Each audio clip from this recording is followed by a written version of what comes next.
Slovenija je izčrpala obnovljive naravne vire za letos. Od danes do konca leta torej vozimo na naturkredit.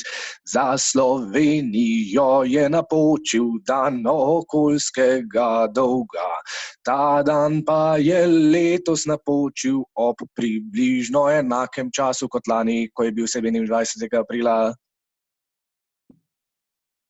Po navedbah direktorja Inštituta za mladinsko participacijo, zdravje in trajnostni razvoj IMZTR Tomaža Gorenca bo zanimivo spremljati, kako bodo pandemija novega koronavirusa in ukrepi za njeno zajezitev sprejeti po vsem svetu vplivali na datum globalnega dneva okoljskega dolga letos in na njegov izračun v naslednjih letih.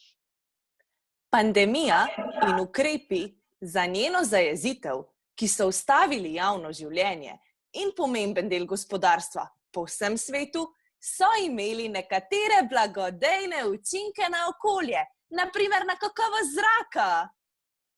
Hvala, Sanja. Po besedah ministra za okolje in prostor Andreja Vizjaka bodo spremembe omogočile takojšen zagon naložb, ki sedaj stojijo in s tem okrepile gospodarstvo. Želimo pospešiti izdajanje dovoljenj za gradnjo, poenostaviti in skrajšati predpisane upravne postopke v gradbenem zakonu in predpisih s področja varstva okolja in ohranjanja narave. Je opravičil spreminjanje gradbene zakonodaje zaradi epidemije. Skratka, od danes naprej na #kredit.